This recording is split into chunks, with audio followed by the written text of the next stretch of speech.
Welcome to another fantastic video. Today we're going to be looking at the function of the House of Representatives and the Senate. So this is going to be on video 3 notes in your note packet. So let's get to it. So the House of Representatives, first of all, their function. So what is the function of the House?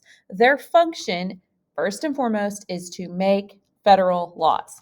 Okay, that's what you need to put in your notes. Their function is to make federal laws. Okay. And their rules, so the rules that they follow in the lawmaking process, are largely based on precedent. And we've talked about that word a few different times before, but just to make sure that you understand it, precedent is a guideline or an example that future decisions or future processes are based on. Okay, so if you need an example in your head, George Washington set a precedent when he stepped down after serving only 2 terms. Okay, that precedent wasn't a law, it was just something that people did. Okay. Moving on to leadership. So right now, the House of Representatives is controlled by the Republican Party, meaning they are the majority party in the House of Representatives. And the Speaker of the House currently is Kevin McCarthy. And if you remember, he had quite a few votes that were taken before he was chosen as the Speaker of the House. So the Speaker of the House is always from the majority party. Okay, so like I said, majority party, meaning they have the most people in the House of Representatives. So that currently is the Republican Party.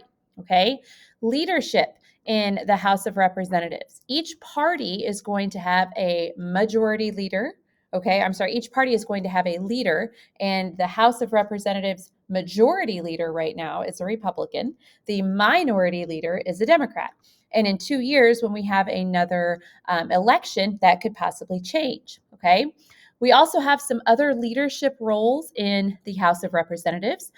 We have a group of people called the whips. The majority whip is someone who's kind of like the assistant leader. And we also have a minority whip, and we'll give some examples of those in class.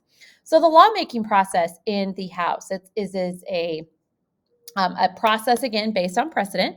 So the bills are introduced by placing them in the hopper. Okay. And this is a picture of the hopper right here. It's just a wooden box.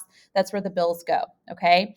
After that, the Speaker and other House leadership will assign that bill to a committee. Okay.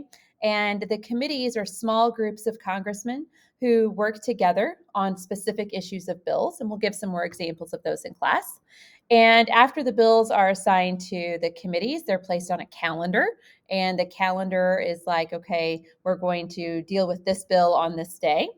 And after they've been placed on the calendar, if they make it out of the committee process, then they go to the full House of Representatives for discussion and voting.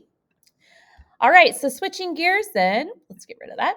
And we're going to hop over to the Senate.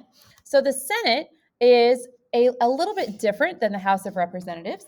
In the Senate, the function, of course, is to make laws. That's their number one goal, is to make federal laws.